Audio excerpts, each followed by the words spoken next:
Assalamu alaikum. This is Aisha from CEO Club Pakistan. Coffee with CEO. The purpose of this sessions is to seek guidance and give leadership qualities to the people and to the young generation. Today we have a very unique session. We have a guest who has a very versatile personality. इनका नाम भी Google पर सिर्फ एक ही है, Ehsan Farid Paracha. He is triple masters in educational background. He has a 2-decade experience of management leadership, and he is working in YB Group, which is in Lucky Textile, advisor to the management. तो चलते हैं इनकी तरफ, एहसन फरीद पराचा की तरफ. Sir अस्सलाम वालेकुम, कैसे हैं आप? वालेकुम आयशा, आप कैसे हैं? अल्हम्दुलिल्लाह मैं बिल्कुल ठीक हूँ. तो how you are managing all these things if we see that in education, if we see in the professional life, socialization and religious perspective, so how you are managing these things, even you are how you manage your personal life as well with these things? एक सवाल में बहुत सारा सवाल कर लिया आयशा ने. सबसे पहले thank you very much Ayesha, CEO club का और आपका ये आपने प्रोफेशनल सेशन को अरेंज कराया. बात यह है कि we have 24 hours in a day. अब हम अपने 24 आवर्स को किस तरह प्लान करते हैं, किस तरह ऑर्गेनाइज करते हैं, ये एक डिफरेंस होता है. हम देखते हैं कि हम इम्पॉर्टेंट और अर्जेंट का जो एक क्वाड्रेंट हम पढ़ते हैं और पढ़ाते रहे लीडरशिप में, उसको फॉलो नहीं करते, सिर्फ पढ़ने की हद तक रखते हैं. There are lot of task जो बहुत अर्जेंट नेचर के होते हैं, कुछ ऐसे होते हैं जो इम्पोर्टेंट नेचर के होते हैं. उनको आइडेंटिफाई करके, उनको प्रायोरिटाइज करके मैनेज करना. उसमें कभी कभी सोशल चीज़ें प्रायोरिटी पर आ जाती हैं, कभी रिलीजियस चीज़ों को जो है वो प्रायोरिटी देनी पड़ती है. और आपको अंदाज़ा होगा कि प्रोफेशनल लेवल पर काम करता हूँ मैं, उसके अंदर भी बड़ी सारी इंगेजमेंट होती है. और मज़े की बात यह है कि मेरे अपनी जो जहाँ मैं रेजिडेंस है उस सोसाइटी को भी लीड करता हूँ, एग्जीक्यूटिव कमेटी का मेंबर भी हूँ. बट अल्हम्दुलिल्लाह इन तमाम चीज़ों को एक फोकस प्रायोरिटी देके ऑर्गेनाइज वे में पर्सनल एंड प्रोफेशनल लाइफ का बैलेंस रखते हुए चलता हूँ अल्हम्दुलिल्लाह. अच्छा, थोड़ा सा give us some information about your educational background, your professional background, as you are in this position right now, from zero means bottom to up in this position. What are the hurdles, your pride points, your pain points?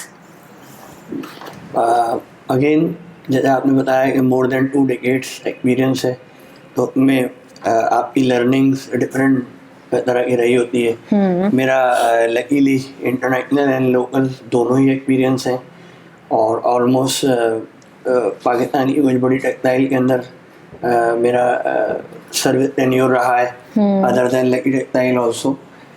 तो experience again एक journey है, एक सफ़र है जिसको आप कहते हैं. कभी कभी थका देने वाला सफ़र लगता है, बट ऑल लर्निंग जर्नी.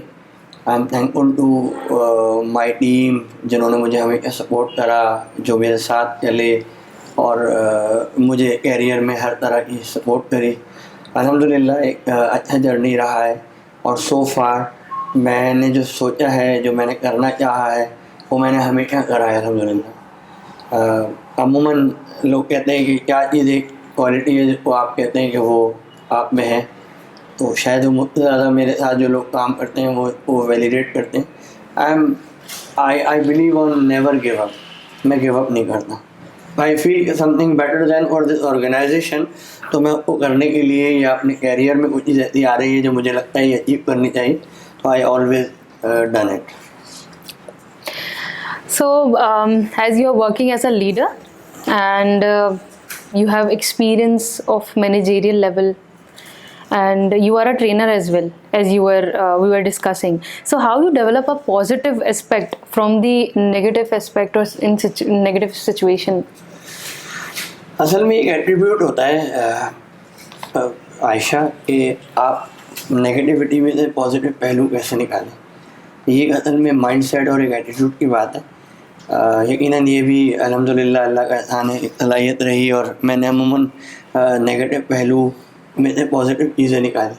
हम हमेशा कहते हैं कि आधा गिलास खाली नहीं है, आधा गिलास भरा हुआ देखना चाहिए, बट वो प्रैक्टिकल लाइफ में जब हम अपने दिन भर में और मुख्तलिफ सूरत हाल में कोई सिचुएशन देखते हैं तो हाउ वी रिस्पॉन्स ये बड़ा मैटर करता है।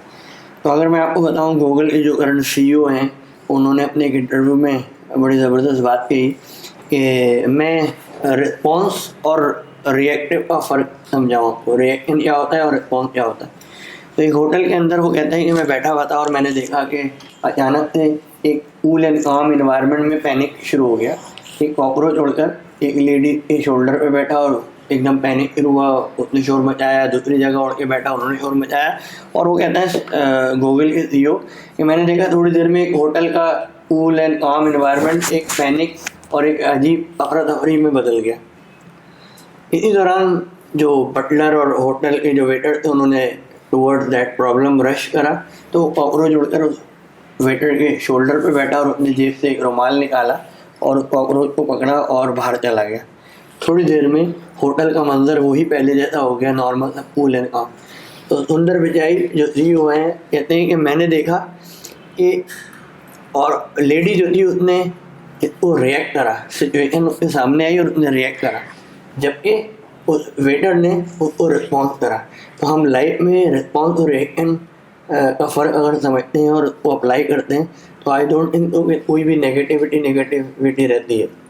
अल्लामा इकबाल ने इसलिए कहा है, तुम तो तेज़े बाद मुखालिफ ना घबराए औकाब, तुम तो तेज़े बाद मुखालिफ ना घबराए औकाब। ये तो चलती है तो इसको ऊँचा उड़ाने के लिए। अगर आप विंड की से घबरा जाएंगे तो ये तो आप इसको अपनी स्ट्रेंथ के तौर पे यूज़ करें और उसको अपनी एनर्जी बनाकर उसको फ्लाई करें।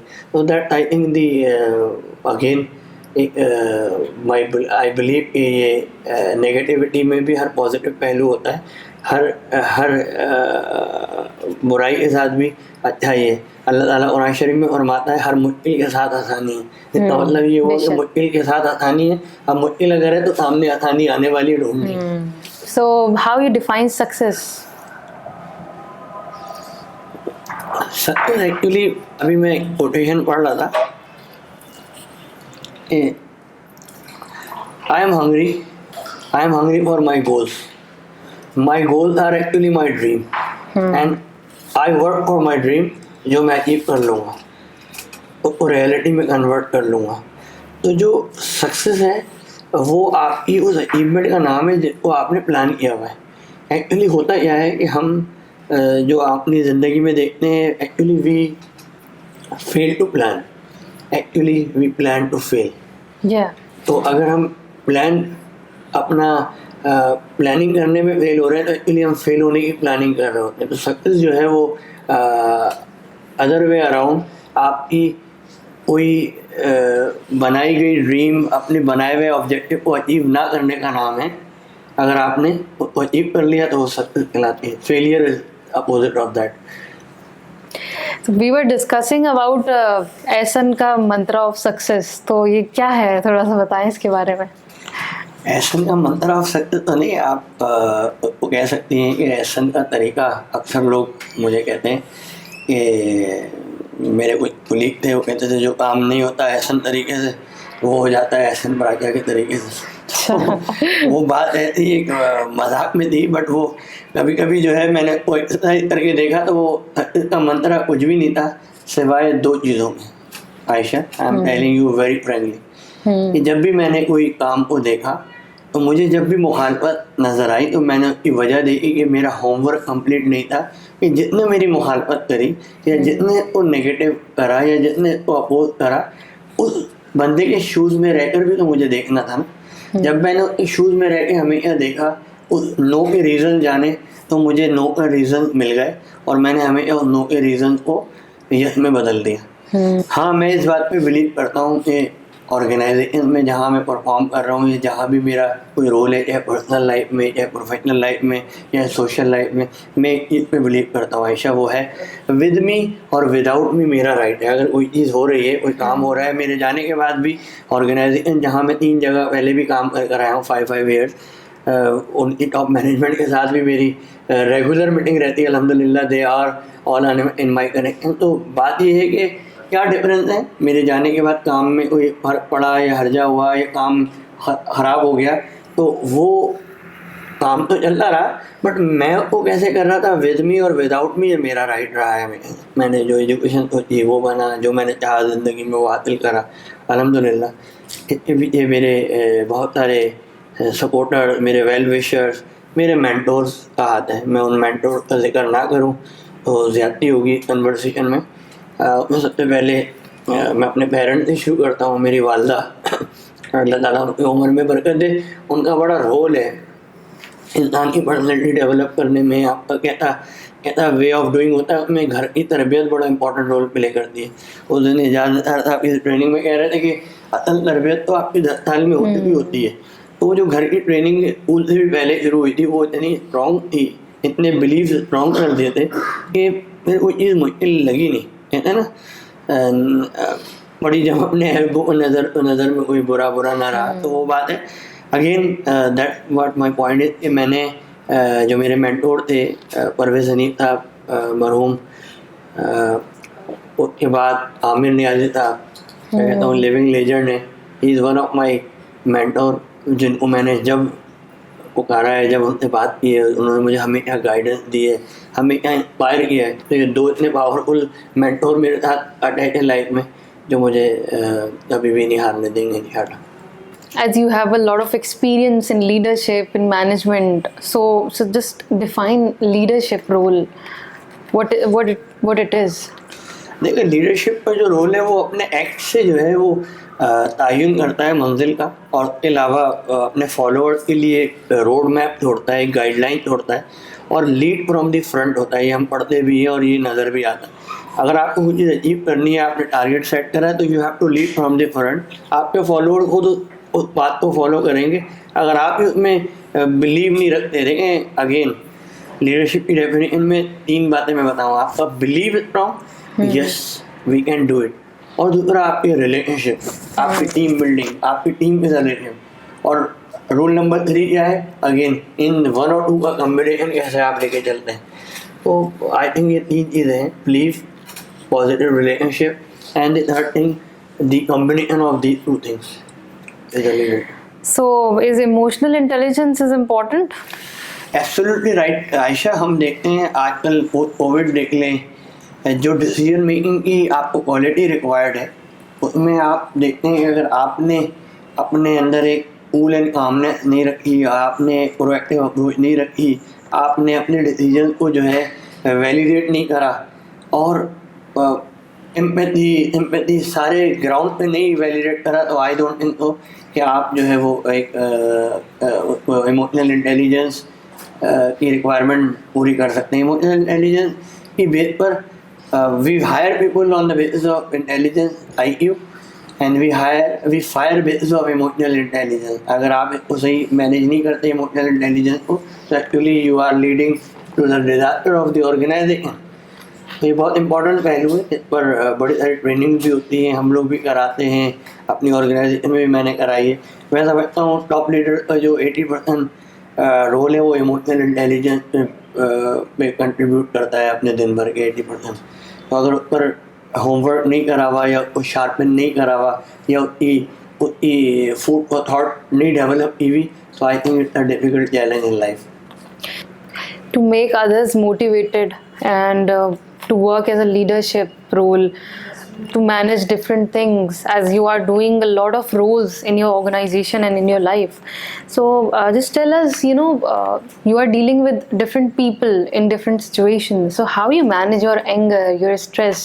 एंगर और स्ट्रेस जो है ना, ये आउटकम्स हैं आपके एंजाइटी के, फ्रस्ट्रेशन के। तो मैनेज करने का सिर्फ यही तरीकाकार है कि अपनी सेल्फ मोटिवेशन आप मेंटेन रखें, फोकस रहें, अपने आप को कोच और काउंसिल कराते रहें उन लोगों से जिनसे आप समझते हैं कि यार ये मेरे मेंटोर हैं, ये मुझे गाइड करेंगे। और एंगर और स्ट्रेस में हुज़ुर की वो हदीस अगर हमारे पेश शुरू है, जिसमें हुज़ुर ने फरमाया है मफ़हूम में कि पहलवान वो नहीं है जो कुश्ती में पिछाड़ दे, अखाड़े में पिछाड़ दे। पहलवान वो है जो अपने गुस्से के वक्त अपने गुस्से पर काबू पा ले। इतनी ज़बरदस्त जब आपके सामने एक हदीस है, और आप वो फॉलो कर सकते हैं, तो फिर आपको एंगर और मैनेज करने के लिए कोई और चीज़ की ज़रूरत ही नहीं। मैंने बताया आपको कि अगेन हज़रत इब्राहीम अलैहिस्सलाम को जब आग में डाला गया तो आप एक चोटी का वाक़या है कि वो चोंच में पानी लेकर अपनी जो है वो उसको बुझाने लगी। तो बोला ये इससे क्या होगा, इतनी ख़तरनाक आग है। तो उसने कहा कि मेरा नाम उस आग को बुझाने वालों में आएगा।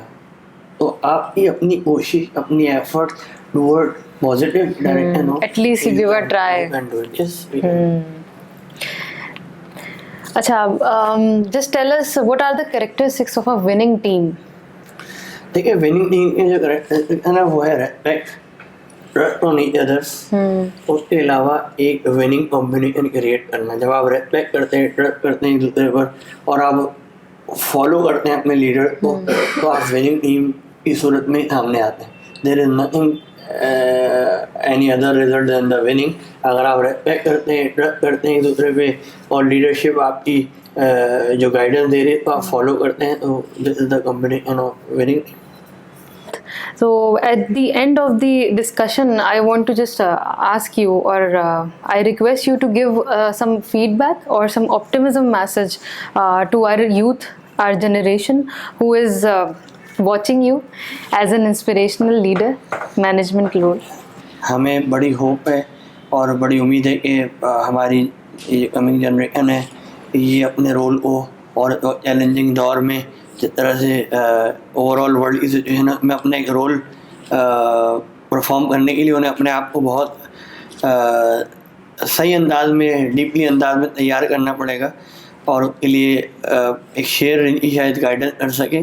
तो शाही है परवाज़ काम तेरा, तेरे सामने आसमान और भी। तो ये आपको एक गाइडेंस प्रोवाइड करता है, ये शेर आपको एक चैलेंजिंग कहना चाहिए अपॉर्चुनिटी देता है, जिसमें आप अपने आप को रेडी करके आगे के लिए तैयार करें इंशाअल्लाह ताला।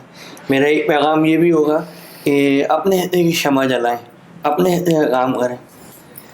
शिकवे शब ज़ुल्मत से कहीं बेहतर था, शिकवे शब ज़ुल्मत से कहीं बेहतर था, अपने हिस्से की शमा जलाते जाते। यानी हम कंप्लेन सिर्फ करते रहे और सिर्फ ये कहते रहे कि हमें ये नहीं मिला, हमारे लिए ये नहीं करा गया। हम अपने हिस्से की शमा जलाएं। आई एम श्योर कि हर बंदा जब इस तरह से सोचेगा तो यकीनन वो तब्दीली जिसके हम सब इंतज़ार में हैं वो ज़रूर आएगी। So much Ahsan Fareed Paracha for giving us your valuable time. So it's a very meaningful discussion with you and a very great session. So what the key takeaway of this discussion, and I conclude this discussion in that sentence that never give up in your life. You will success, you will get anything what you want, your goals, your vision, what you want to be or what you want to become. So just never give up, try and give your best. Thank you so much. Coffee with CEO. Allah Hafiz.